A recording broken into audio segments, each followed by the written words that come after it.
Hello, all. I just wanted to take a second to introduce you to an AI that I really like to use. This class has a lot of information, and sometimes it could be a lot, right? It's a lot to digest, a lot of reading.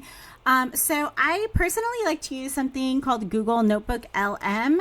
It's not my only AI or even my preferred AI, but if you're going to be doing something like a research paper, or you have like a lot of information that you need to get, like specific information that you can actually upload or you can copy and paste, and you want to search just that information, Google Notebook is the way to go. So without further ado, I'm going to go ahead and show you how I'm planning on using Google Notebook LM this week to create a little mini podcast for you.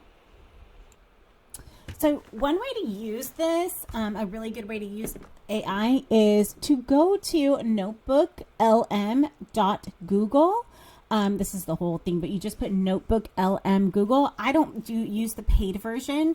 I have tried the paid version because of I don't know, Google gave me a free trial, but I don't use it. So this is what I'm actually doing is I'm taking our class, right?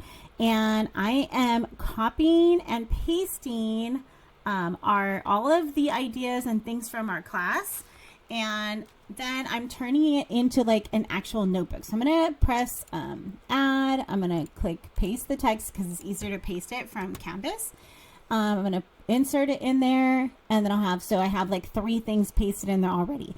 I'm going to go ahead and I'm going to paste like everything from the first unit in there.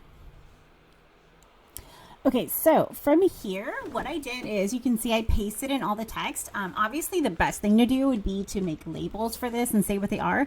But if you look, each one of these is the actual things from the unit 1. It gives you like a little summary.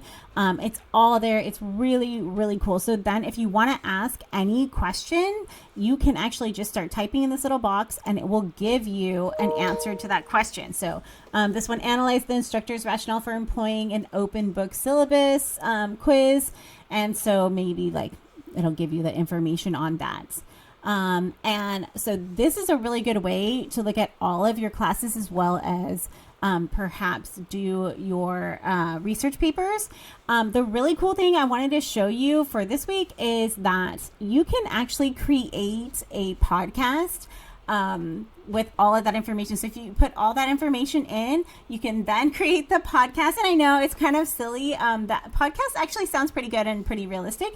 But you can generate that and then you can listen to it at another time, or if you need to like study for a test or something, it's a really good way to relook at that information. So I'm going to go ahead and do that, and I'm going to post that for all of you. And then I'm going to do this next week also. And hopefully that will help you a little bit. Maybe it'll help you on like any of the quizzes. I'll see if I can do this for the reading. So we'll see if that helps. All right. Hopefully that was interesting to you, and I will do this again at another time. Thank you very much, and I will see you online.